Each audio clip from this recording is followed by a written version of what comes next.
Welcome to the Lit Podcast, presented by Culturally Lit. Culturally Lit is an organization created to amplify and cultivate awareness of the arts of the African diaspora. The Lit Podcast will feature artists and arts programming that enhance the significance of the culture for everyone. Listen and be enlightened. Greetings. Hello. How are you? I'm well. How are you? We have Chantell Adanna Agbo. I said that right? Chantell Adanna Agbro. Yes. Agbo. Yes. Chantell Adanna Agbo. Yes. I'll get my camera. And Chantell has written My Soul Told on Me. And it is a memoir, a very poignant and revealing memoir, and a journal.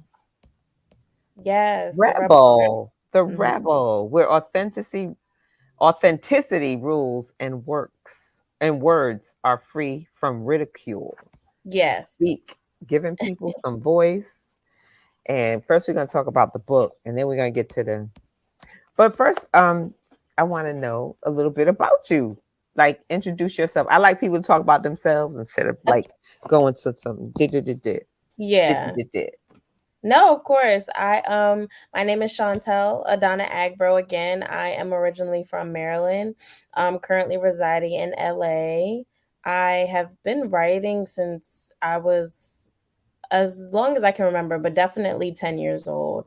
I didn't start publishing my works until I was in college, and it was like sophomore year. I felt like I was going through a midlife crisis, just going through a lot of emotions that I hadn't really delved into, talked to anyone about at all. And so I love to write. That's something that I just did freely. So I decided to actually publish that through WordPress. And I was just doing a couple blog posts and things. I would send it to friends and family, get some feedback. And the common consensus that I kept receiving from people was, oh my gosh, you should write a book. You should write a book. You should write a book. And at first I didn't take them seriously at all, because I never thought of writing a book. I was just venting. I was just using that outlet to kind of say my piece on certain things. And little did I know that just putting my voice out there really attracted people, and it attracted a certain type of person, audience, that I kind of began to form. And then I took myself on it. I was like, I actually could write a book. I took myself up on my word, and I said, I'm actually going to go and pursue it, because there's a lot more that I have to say about some of the topics that I wrote about. And a lot of things, personal stories, experiences, and things of that nature that have really hit home for me. And I really, really, really wanted to talk about it. I wanted to see how it could affect other people. And I just wanted to open the floor. I wanted to open the dialogue for other people to really just talk about the things that we think should be private. But in reality, it shouldn't be. And so, yeah, that's how my book came about. But just like me as a person, I would really say the theme for my book and my brand is really just to be free, vulnerable, and fearless. And those are also the values, morals that I live by. And I just, like you said, like, I just like to have fun. I like to really feel it in the moment. I like to feel people's energy and feel at home. That's really a big, big, big thing for me. So it means a lot to even talk to people about where I was at a time when there was a time that I didn't want to speak at all, kind of parallel to a Maya Angelou story where she was afraid of her voice and thought that her voice could kill. I was afraid of, or lack thereof, of the response that I was going to get when I did put my truth out there. But I did it anyway, so that's the point. So, how did you come to the title My Soul Told on Me? Yes. So The first title of my book was The Allurement of Show and Tell. So a play on the end of how the end of my name is spelled, Telle, and doing show and tell. And the allurement, because that was actually the name of my blog post when I started that in 2015 with WordPress. I wanted it to be something along the lines of alluring and attracting people into what I was saying, to the conversation I was having, the topics that I was bringing up. And I was sitting down with my aunts one day, and they asked me, oh no, I had blasted, so I posted the name of my book. And so we just started to have conversation about, like, what my book was really about, what the manuscript really touched on. And they were like, do you think that the title you chose really encompassed everything? Is it really striking enough, attention grabbing? And I'm like, maybe not. I'm open to improvement, but at the same time, I'm super sensitive because it's also my craft. So like any kind of critique that I do get, I've learned to take it on the chin. But starting out initially, I was very just like, oh, what do you mean you don't like it? So one of those things. But we just sat there and kept talking, and we were just like, I was telling them, like, everything that I am talking about in my book is coming from my soul. It's coming from a place where I didn't want to bring anybody else into. Like, I had created a safe haven, or so I thought, within myself, dealing with certain things, and or saying that I was dealing with them, and I really wasn't. It was just being buried, and it kept festering and festering. And so we really just started to talk about the root of why I was writing this, why I felt like I had something to say at this time in this moment. And we came up with the idea or the concept of a part of me telling on myself and needing to tell on myself to break free. And so that's where my soul told on me came from. And it was important to me that every letter of the beginning of the book was capitalized, because no word in that title is insignificant. It actually, if you honestly, on is one of the most important words in there. So I wanted to be a rebel against the grammatical rules as well with that. But that's Hence, how I came around. hence the rebel, The the rebel accompaniment, journal. the rebel journal. Yes. So, tell me something. Where is your family from? So, originally from Maryland. My mom is from South Carolina originally. So I have Mhm, family there. I have family actually all around the US, mhm. Texas, Atlanta, but originated in South Carolina. And then my dad is Nigerian. And my grandfather and my grandmother were both from different tribes, but from Lagos, Nigeria. Oh, okay. Have you ever been to the motherland yet? I have not, Oh, but I am planning to go. God willing, I can go next year because I really want to go. I need to go. okay. No, that your last name is Agro, so I Yes. thought it was like West African Yep. of You some were kind. correct. And I was, and because when you said your aunts, like generationally, Mhm. there are points in your book and chapters in your book that kind of hit generationally, and people haven't spoke on a lot of issues once, you know what I mean? Yeah. So I was just wondering, did they read your blog? Did they see your book before it was published or after it was published? And what were your family's thoughts on that? Yes. So my dad didn't read it. My dad is not a reader. So I didn't take offense at all, but he was super, super proud of me that I even like published the book. Hmm. And he's been there for a couple of like the interviews or just like book readings that I would have. So he definitely has a gist of like what's in it, but he's not a reader. So that's fine. But my mom read the whole book, and I love that she basically said that I reminded her of a younger version of herself, just dealing with certain things in school and at home, that regard to self-love, self-worth, and seeking validation from other people. I think that we kind of all go through that at some point in our life, at some stage in our life. Maybe not, but Mm-hmm. I know a lot of people do. Mm-hmm. Just kind of really trying to find their footing and grounding, and validating themselves, and proclaiming their worth without needing that okay or say so from anyone else. So that really made me happy that she could relate to it and saw herself in her own daughter. Like, Mm-hmm. that's super powerful. And especially for the things that I was talking about for Black women, I think that that's a beautiful, beautiful epiphany to have. Yeah, because generationally, Yes. I'm tired today. Um, you know, women aren't as open. They have become as they age. They have, because like you said, you mentioned earlier. I had to chuckle when you said a midlife crisis. I'm Yeah. like, girl, are you 30 yet? Talk about some midlife crisis. What No, mid? What? How long you expect your life to be if you having a midlife crisis I in college? know. Like, Literally, literally. Everybody was just like, girl, you're so dramatic. But I really was like going through something. It wasn't a midlife crisis, but I was going through a lot of emotions. Like, teenagers really do go through a lot of emotions. It's crazy. And then, I was a young adult, but I was still not fully on my own.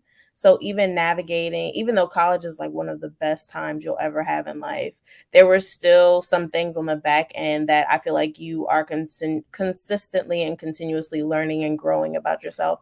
And sometimes those lessons aren't the prettiest as people may think they are. So, it's a it's a thin line in college, because like you said, like you're just coming out of high school, and in high school, there's a lot of comparisons and to be the approval of others and everything, and then you get to college and it's a bigger, maybe, a larger realm, but still there's some stuff there. So when exactly, because a lot of this reads like journal writing, and you mhm. said it came from your blog, but did a lot of it come from journaling? And how were you doing that as well as writing? Yeah, it's funny you say that because when I write in a journal tone. I write how my thoughts come to me in my mind. Mm-hmm. And the purpose was for it to come across in a dialogue tone, and yes, in a journal tone, because when I talk to my diary, like, I treat that as a person as well. And so yes, the intention definitely was for it to come across that way. And I did journal as well, but like my blog posts were essentially journal entries. And I just took certain blog posts and decided to expand on them because I only touched or scratched the surface of what I was really thinking, what I was really feeling. And I really just wanted to, I just write to see what's going to come up. Like, what am I going to think about? What kind of like mind um diarrhea, for like lack of a better word, am I going to have, like, Yeah. how are the words going to come out? And then I take it from there. How did you? So did the chapter titles come after you wrote the chapter or before? And how did you come to come to them? The chapter titles came before. The chapter titles were a direct Like um a prompt for you? exactly, because I took them exactly from my blog. I think I might have only added 2 extra chapters at the end, or Mm-hmm. maybe just 1 actually, but it's kind of broke into 2 parts. But that was the only one that I created, I believe, because of what I was going to be talking about. I knew what I wanted the title to be. But sometimes when I think about chapters or titles, I really just start to think about a certain concept in my mind, and I just know it. Like, whatever the title is going to be, it just sticks with me. And then I think it through a little bit. I write it down, and I'm just like, okay, yes, this makes sense because of X, Y, and Z. And I just connect the dots and take it from there. Okay. Hmm. So, because like they're powerful, they're really powerful. Like, Thank you. she carries, and well, it's only the beginning, but then like she carries, and what was my other one I got stickies in it. Oh, yes. I love that. I always have some kind of stickies in it. Oh, and who is uh Indira? Indira is one of my closest friends. She did the forward for me. And Indira's a supporter, not Yes. a writer. I was like, who's Indira? Yeah, no, And she why did is. she put her last name? Yes. But she's definitely academic and intelligent in that way. So I knew that she was going to be able to write me a good piece. Well thought out. So, and I would say what I have.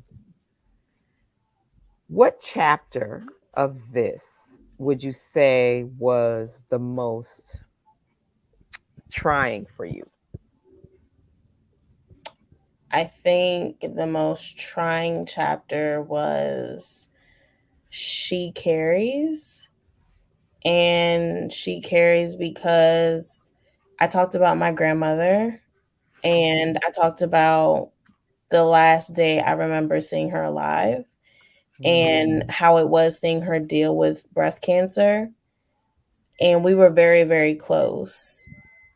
And so I think that was the hardest for me to really write about and revisit because I've always had those vivid memories in my mind, but putting them to paper and then even having to do the audio book that I did, like it was just a lot of reliving and remembering. And not that I was just remembering that, like great memories came up as well, but just the fact that you have to kind of remember people in that way, in the sense that you remember their life and the good times and the bad times, and then how they leave this earth. You know, that's just something that we have no control over most times. Mm-hmm. Um, so yeah, I would say that was the hardest. That one and the last chapter, Unthinkable, because I was talking about my first heartbreak, which everyone knows is definitely hard. But it was just yeah, for me that was also very uncomfortable for me to write about because of like the household that I grew up in. We never talked about dating, we never talked about sex, we never talked about things of that nature. And it was okay because I wasn't out here just being a wild individual. But at the same time, it was one of those things where when I did go through that actual heartbreak, to actually feel comfortable saying something to my parents or to my mom first and foremost was definitely tricky. Not that I did not talk to her about it, because I eventually did, Mm-hmm. but we it was just awkward territory, uncomfortable territory that you have to navigate through. So I did notice too in the part Mhm. like so there's Unthinkable, and then you have a part one, His Pursuit, part two, My Pursuit, Mhm. and then it goes to the outcome. Yeah, and yes. and and and I was just curious about your decision to make those titles in bolder type. Like the other ones have a soft type. It's like, hmm, that's a conscious decision. So Yeah. like, I'll be a little curious about how that happened. So, I think that when I was outlining that chapter specifically, I did want it to be obvious that this wasn't just when I was talking about Unthinkable specifically and the relationship or situationship, whatever it was at the time, I wanted to be specific about when I had my time and when I was going through my lesson, and when he had his time and he was going through his lesson, but how we both learned how to coexist and like navigated through that and became who we were supposed to be out of that. I just wanted that. I wanted more emphasis to be on the growth of it and the change of it, that came from the male perspective and the female perspective. Well, not the male perspective because I didn't speak for him, but more so I spoke from my lens, but giving him the benefit of the doubt or playing devil's advocate essentially. That was important for me. Right, because it's like, so that's a continuation of Unthinkable, because Right. Unthinkable is chapter 13, and then there's part 1 and part 2, and then there's a chapter 14. Right. Right. Okay. That Correct. I needed clarification. I'm No, sorry. no, no. That's correct. That's correct. No Like, worries. okay. And I had an idea that was probably it, but Yes, that was it. Yep. And then it was a new chapter. And the outcome was it was less supposed to be attached to chapter 13. It was just supposed to, even though I did kind of sum it up because I didn't want it to feel like I just kind of left you there. But I did just want to focus on like the overall lessons of everything that I spoke about in the book thus far. so what was sort of the easiest one chapter for you to come through? Because you got chaos in here. You got not that it was not easy, but you know what I mean? Yeah. What kind of just came like didn't carry as much pain, Emotional emotional and stuff. I mean, I'll tell you which one for me after you tell me. okay. I would honestly say you got me going back to look now because I feel like there were certain chapters that I enjoyed writing about. I think the one that I enjoyed writing about or were kind of easier for me, there's three of them. Know Yourself is one. Mm-hmm. Um, I would say Shades is another one. And Mm-hmm. then Solitude and Okay. Practice. Yeah. Yeah, I was thinking Solitude and or Practice Yes. were them. And so how is it for you now in Practice and in Solitude? And did you take control? Oh my gosh. Right. I think when I talked about the concepts as well, I kind of talked about them. I tried not to in such a like finite manner. Like it's so easy just do step 1, 2, and 3 and then you're here.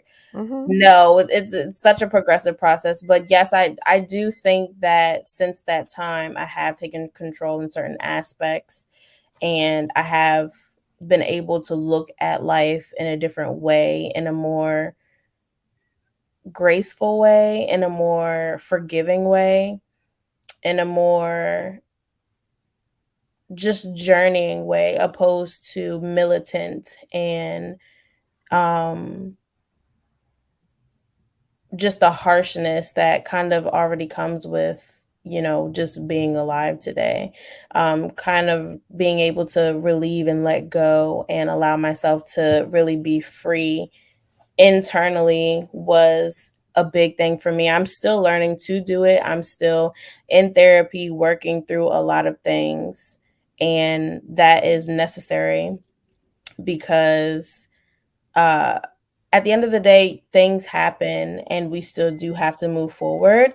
But it's necessary that we move forward knowing that we didn't do anything in vain, and also knowing that what did happen is not less relevant to your process and to your growth, essentially maturity.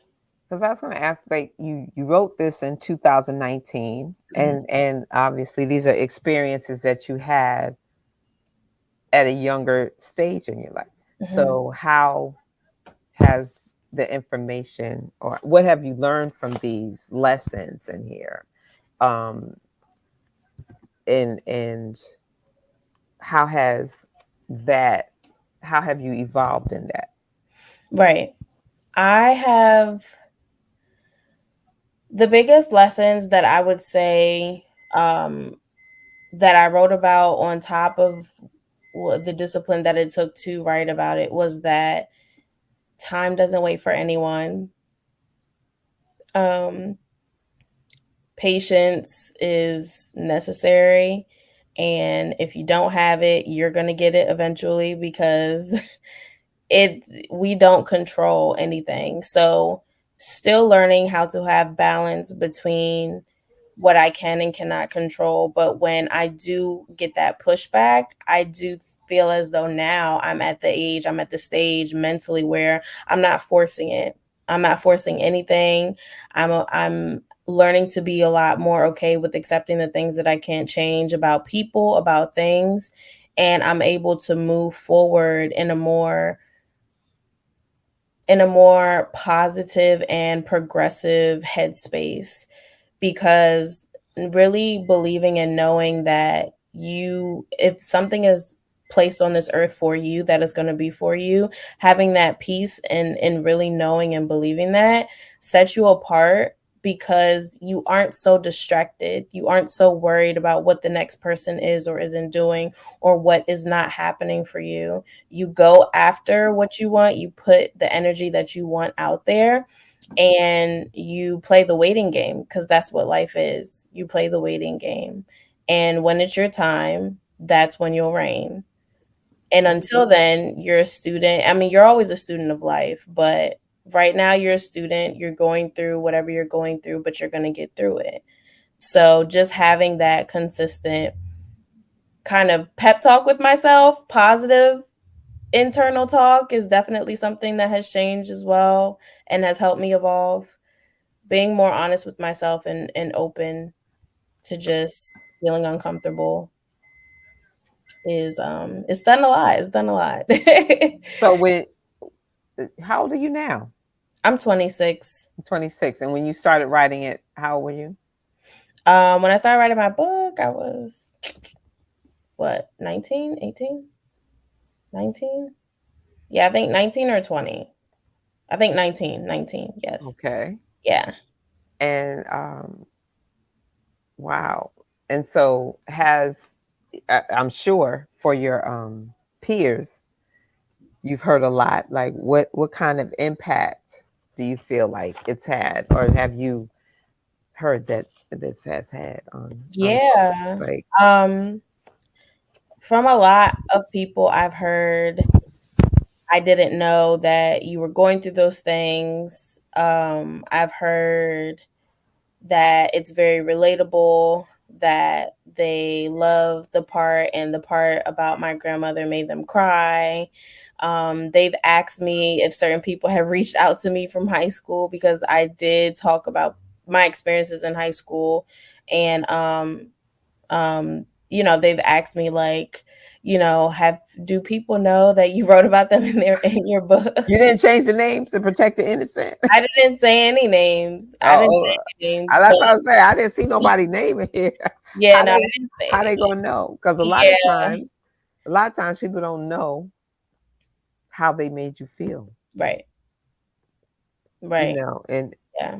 and stuff is not personal. But yeah, no, you didn't. So how did you go about or how did you match the quotes? Because you have Oscar Wilde, you have Deepak Chopra and others. Yes. How did you come across those quotes, and what kind of inspirational um, literature do you read?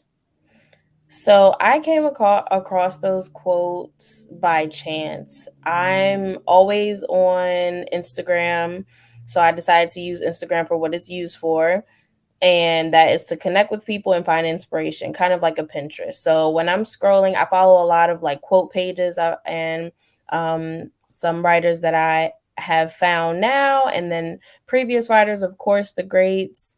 And I would always save them. If something stuck out to me, I would save them. And then when I was putting all of my work together, that's when I would take the quotes and categorize them where I felt as though they should go. And it's almost like a feeling for me too when I'm writing my manuscript and I'm reading through it.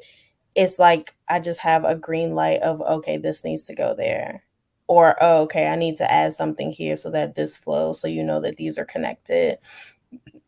So that was purely based off of feeling, and I was just continuously collecting data and taking notes and just being observant and mindful of what I was digesting every day. Even though some days felt slow, some days felt like, wow, am I ever going to self-publish my book? Is this ever going to come out? I still did my due diligence, I still remained a student and I still remained humble. And I was like, this sounds good. And I know that if I were to put it in my book, it would make sense, So those are how I found the quotes. And yeah, I really just went with what I felt. A lot of it was my feeling. A lot of it. So what was the decision to self-publish and not go with like a publishing company, just out of curiosity? What kind of, because there's a lot of self-published books, there's a lot of opportunities, and Right. like you said, WordPress, Amazon, a lot of people put it out there. Mhm. But what was your motivation behind it? I think my motivation was I didn't want to wait for anyone to tell me how much this story that I put out was personal. I was not going to allow any multi mega machine to tell me how much my voice was worth, even if I only sold one copy. Mm-hmm. I said, this is what I'm putting out. I'm still doing it professionally because I self published through a traditional publisher, and that is possible because essentially they just print it for you, but I'm sending them everything and I have creative control. Uh, that was so important for me. I wanted it to be polished, of course, but I wanted it to be my words, my work. Nobody else was going to be able to put a hand in it, a dip in it for any reason. Like for me, that was just such a personal decision. I wanted to own my words. I wanted to own my story. I was talking about people who were very dear to me, like it's my life, And so I wanted to move forward with that power. Not to say that I wouldn't have been able to get a decent deal with traditional publishers, but hashtag publishing paid me literally outlined why there are so many of writers of color, but especially Black women of color, who have to fight or have to have their agents fight in those rooms for advancements that our white counterparts are getting times 3. And I didn't want that headache. Now I think I might do it with my second book. But my first one, I said, yeah, no, I'm self-publishing all the way. And I still might self-publish my second book, but for my first book, I said, yeah, I just wanted to take charge. I wanted to take control of my story. Okay. And Mhm. what was your editing process like? Was there anything that you would like, you wrote and you Mhm. put it together and then you like, not wait, I want to say this differently, or Yes, I did that. I did that more often than not, which is why it took me so long to get through it, which is why it took me so long to put it out. That on top of really just having that time and setting it aside to just sit down and do it, having that discipline and even the courage to do that and the courage to really start thinking about certain things and putting things together was a lot, but it was necessary, and I was able to do it, and I was just glad that I was fortunate to put myself in a position where um I made that conscious decision for myself because I knew I wasn't going to regret it. so there are this the stories are mostly chronological, or they kind of, They are chronological. Yes, they are chronological. oh, Yep. okay. Mhm. Okay. Yeah, I started from when I was kind of like elementary, middle, all the way up until the latter part of college. Yeah. Oh wow. Mhm. Okay. So Right. is there any I should have told you this ahead of time. I was going to ask you to read a piece. Oh, I had a feeling that you were going to ask. So yes, I know people do that to you. Like people always interview writers. They're like, yes. some So writers are more comfortable with. oh, I'm sorry. You also asked me what literature I was reading. Yes. So I have so many books. Like the list of books that I have to read is actually out of this world. But a few that I do like to read for inspiration are Alex L. I love her. Raina Biddy. She is a poet. based out here in LA. Of course, the greats. I read all of Maya Angelou's poetry books. I still do have to read her other books as well. Toni Morrison. I even read some Edgar Allan Poe. Um, James Baldwin, of course. Zora Neale Hurston, forgive me. Sonia Sanchez. Um, his name is escaping me, but he wrote the Four Agreements. He is a Latin writer. Oh, yeah. Jorge Luis Borges, I think. Yes. Yep. I know He's who you're very talking about. good. Yeah. Amanda C. Gorman, she's an amazing poet. Oh my Oh, gosh, yeah. Oh, my gosh. Okay. an So amazing you got something for us? Yes. Okay. So this is from chapter this is from chapter 8, Solitude. It's page 82 and it reads, live your life, travel the world, fall in and out of love, make mistakes and learn as much as you can. Don't sweat the small stuff. Give out the energy you want to receive. I'm learning to appreciate loss. Anything that's meant to journey with me can't leave me, no matter how hard it tries. Forcing relationships equates to being stagnant, and I can't do that. Moving backward never is an option. The only thing I can do is move forward, and I hope to see you there. Oh. Yes, yes. And also, how did you choose these beautiful pictures? Oh, And how long was the photo shoot? Like, was it over a period of time? Look at this joy right here. Look at that. yes. So I you got it. You got this like you all joyful in this, and then yeah. it's a chapter called chaos. Chaos, because it was almost like I'm sarcastic. I'm a sarcastic person, so it was also like I was just laughing sarcastically at the chaos that occurred. But yes, the photo shoot wasn't that long. All of this happened while I was in Philly. I went to Temple University. I don't think I mentioned that, so I apologize. But yes, I went to Temple University in Philadelphia, and so much of my creativeness really came out there. I'm so glad I met the people that I met. I work with the people that I work with. An organization called Rec Philly now, which is about to have other locations in Miami, New York, LA, etc. But they began in Philly and they began in a warehouse.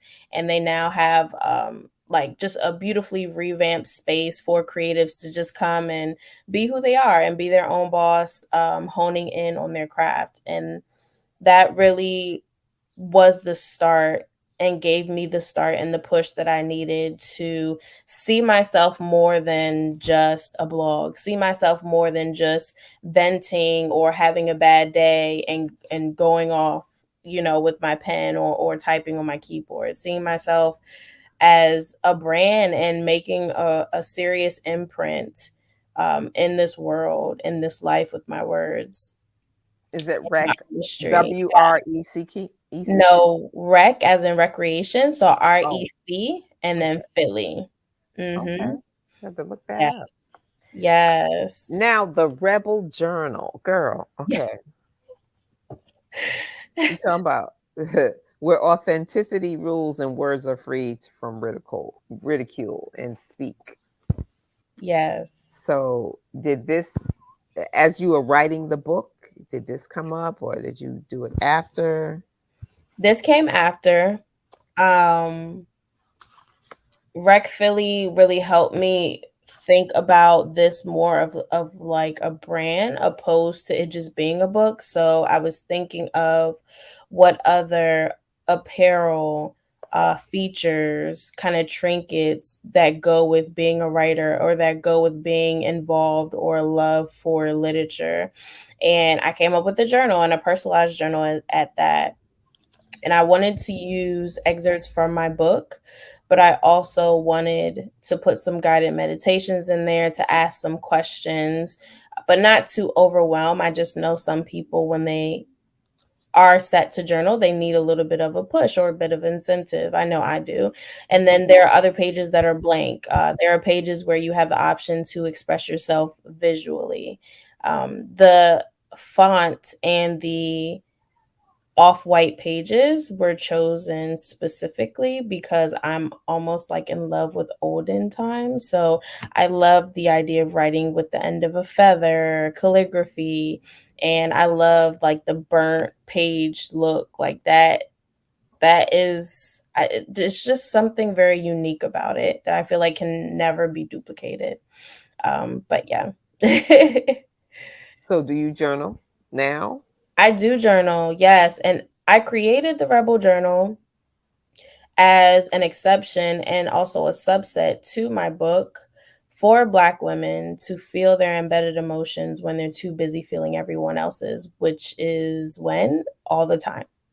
You know, when do we ever take that time, whether it's a couple minutes while we're in the restroom or walking to the what walking to the store, you know, taking a walk around the neighborhood. When do we how often do we in real time take that time to just check in with ourselves? How are we feeling? How is my mental space right now? Am I even in a mental space to hear your question, to hear your complaint, you know, whatever it may be.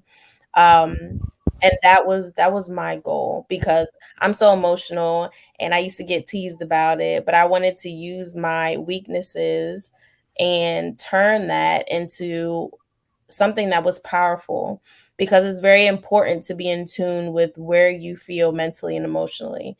People think that people are just what you see on the outside when actually they're everything that we don't see on the inside. And being unaware of what your triggers are, what you do like and what you don't like, you know, even down to that, like people really don't know themselves, they kind of just go with the waves, but things of that nature are super important, and so this is just a guide to help you tap in a little bit more because you never know what you could pull out. And how does that all the lessons and the knowledge that you have now, that you just talked about, Mhm. um, apply when you're at work and you see young women, young little girls growing up, Mhm. evolving? You know, this generation, I've said this so many times, but it's true, they are a different breed. They really are. Like, I know that a lot of the times we say, "Oh, it's not that much different." And in some cases, yes, that's very true. It's not that much different, but the access and the exposure that have kids have now is at an all-time high. The audacity that these kids have now is at an all-time high. And the lack of discipline, rules, regulation is crazy. So when I think about where I was when I wrote my book, where I was when I was in high school, because sometimes I'm like, was I this bad? I'm so sorry to my parents if I was. I really am. But it allows me to have more patience with them. It allows me to step outside of myself. It allows me to take a second and just breathe before I just react.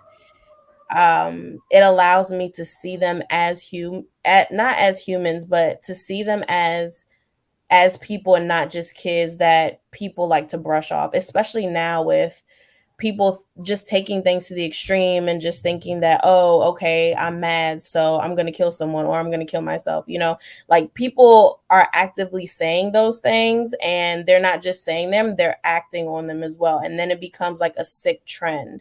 Yeah. And so for me, it's just important not to let you walk over me because I'm in tune with my emotional space and I'm respecting yours, Mm-hmm. but it allows you a space to feel safe and talk about whatever you need to talk about and kind of redirect you in that way if I can, or give you some words of encouragement if I can. But it allows that door to be open and they let their guard down a little bit because they see that I'm not trying to, one, like get them in trouble or lecture them.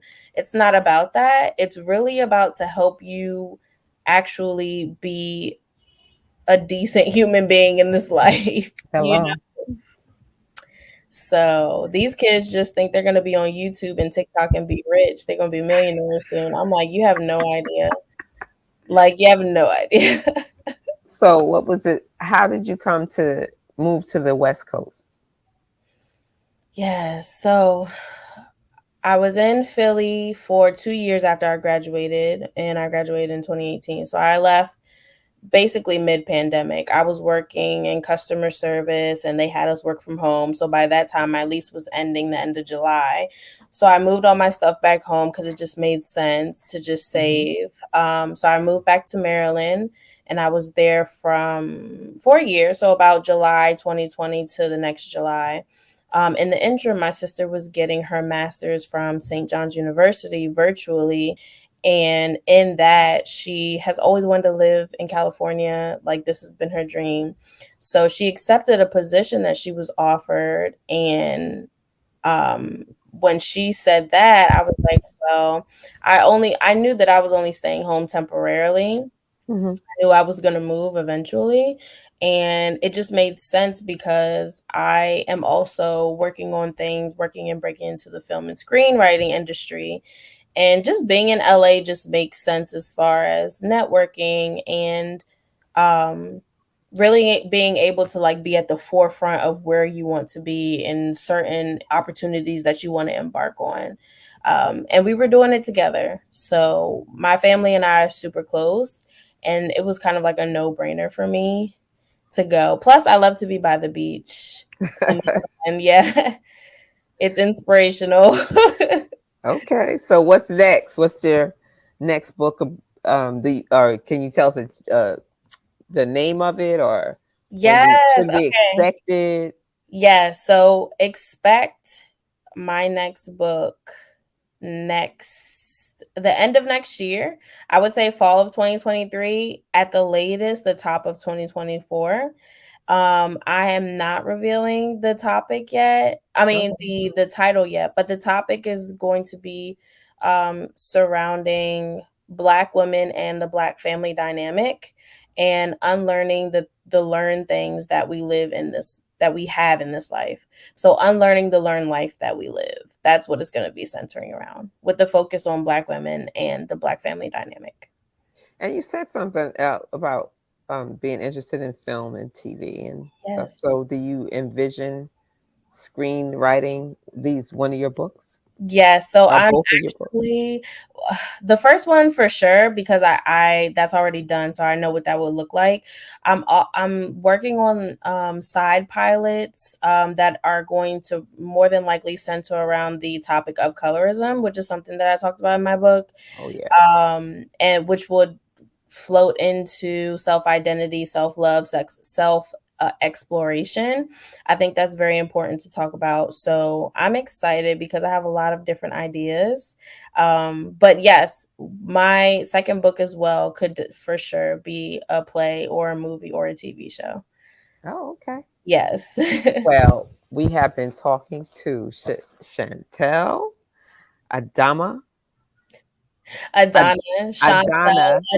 Adanna Yes. Agro. I'm sorry, I keep It's messing up okay. your name. It's okay. So, what does Adanna mean? Is it a meaning or just something your mom liked? No, Adanna, actually my dad chose it and my mom agreed, but it means first daughter of father.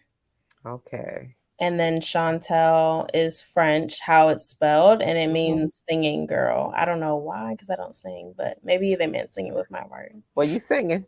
Yes, I was gonna say with my writing. With your writing. Yes. So, I keep doing this. And we appreciate you coming on the Thank Lit Fest you. podcast today. We want everybody to look for My Soul Told on Me. Yes. And the Rebel Journal on Amazon, and more to come. Yes. Chantell, it was a pleasure speaking with you, and Likewise. blessings for continued success. We're looking out for you. Likewise, no, thank you so much for this opportunity as well. I also do have my own course, which is entitled How I Did It. So if any is interested in I'm so sorry about that. No, it's okay. It's okay. I meant to ask you about that too. Yes. If anyone's interested in self-publishing their own writing or just getting any literary services, please contact me at chantelladanna.com. I'd be happy to speak with you. And I do have like 10-minute free consultations before we dive into anything else. So let's just have a conversation and let's get the book written.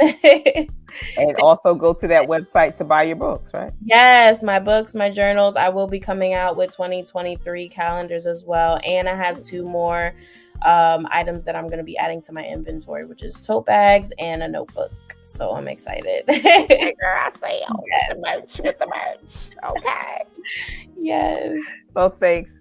And blessings for success. This has been the Lit Fest podcast, and we'll see you again. Thank you so much for having me.